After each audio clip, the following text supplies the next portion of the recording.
nag-start na siyang mag-nesting siguro at ang tawag nila dito.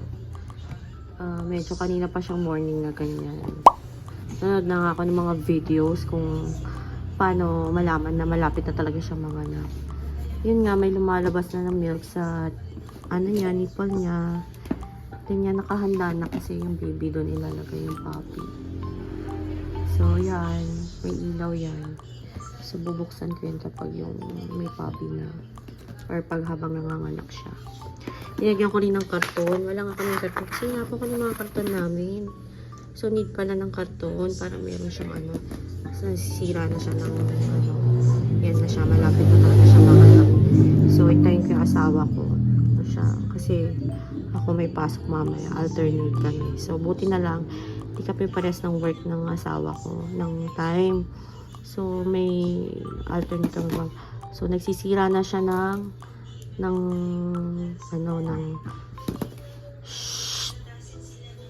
siya. Parang malapit na siya. Naninira na siya ng mga unan. Tromba, alis dyan!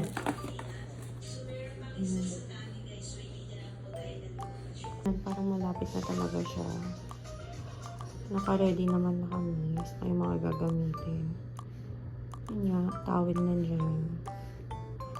Yan na siya. Hingal na siya. Panting na siya. Kanina pa.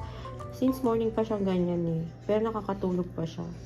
Siguro ngayon, hindi niya nakaya.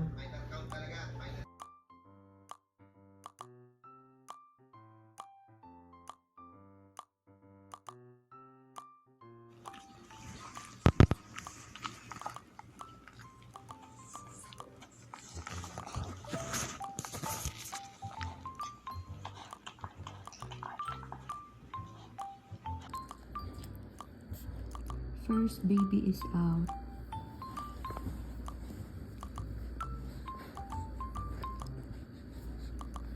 Na ang lumabas. Kamukha lahat ni Dugyot.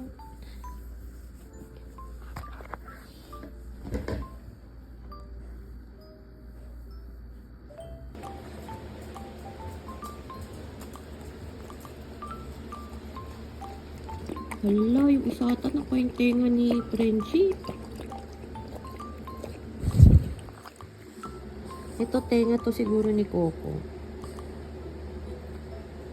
Sa bagay, pero na mas lang may tama sa tenga.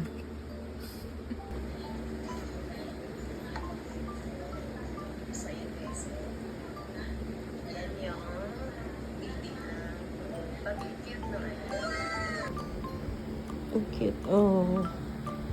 Cute, oh. Lalaglag na naman siya.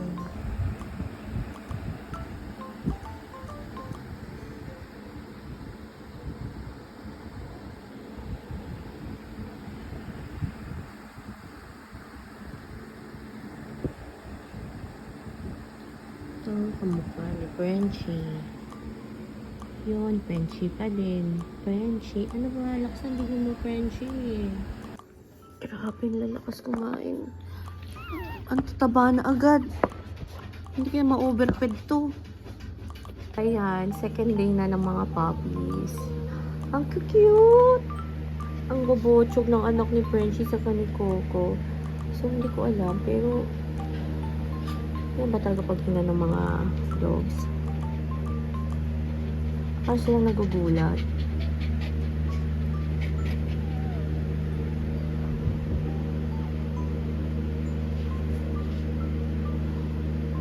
So, ayun. Gusto lagi dyan yung pwesto niya. Nagpapainit siya.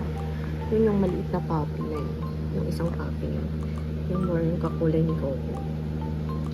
Dun siya nagpapainit siya lagi dyan. Hi guys! Ayan. Ayan yung maliit na puppy na isa. Gusto niya dyan. Minsan lumulusot pa yung ulo niya dyan. Nakakaloka. Ito si Frenchie, ang mama dog. Yung isa gustong kumain kaso hindi makadede. Itong isa tulog na tulog.